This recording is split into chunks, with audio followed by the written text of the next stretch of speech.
सबके जहन में ये सवाल जरूर उठता है कि आखिर ऐसी क्या मुश्किलें थी जिसके चलते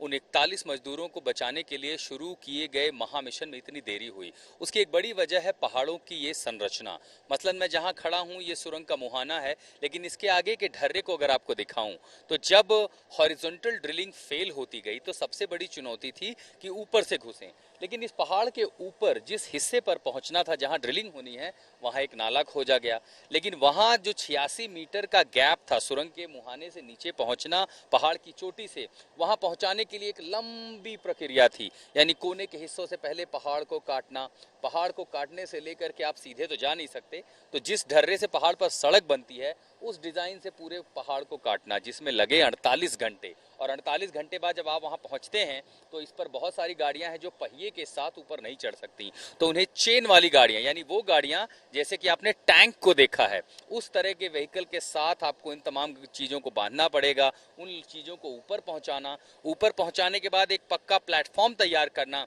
उस पर मशीनरी पहुंचाना और उसको इंस्टॉल करना। ये अपने आप में भौगोलिक परिस्थितियां पहाड़ की ऐसी होती हैं जिसके चलते ऑपरेशन में बहुत सारी देरी हुई। इतना ही नहीं, जिस हिस्से पर हम यहाँ पर हैं, अगर आप यहाँ देखें कितनी बड़ी बड़ी मशीनें हैं जो सुरंग के मुहाने पर लाई गई हैं, इन मशीनों को पहाड़ पर पहुंचाना अपने आप में बेहद मुश्किल था। रास्ते में कई ऐसे दुर्गम और सकरे रास्ते थे जहां पर 15 और 16 पहिए वाले ट्रक फंस जाते थे, कई जगहों पर मलबा गिर जाता है। तो ऐसे में उनको निकालने के लिए जो मशक्कत थी वो पहाड़ों की भौगोलिक परिस्थिति को देखते हुए सबसे ज्यादा मुश्किल थी, और इसीलिए लॉजिस्टिक यहां तक पहुंचाने के लिए एयरफोर्स का इस्तेमाल किया गया, बीआरओ का इस्तेमाल किया गया, सीपीडब्ल्यूडी और उन तमाम एजेंसियों के बड़े बड़े संसाधनों का प्रयोग किया गया, उनका इस्तेमाल किया गया, उनकी मदद ली गई ताकि सब संसाधन पहाड़ पर इस महामिशन के लिए पहुंच सके। और ये एक बड़ी वजह है ऑपरेशन में देरी के लिए।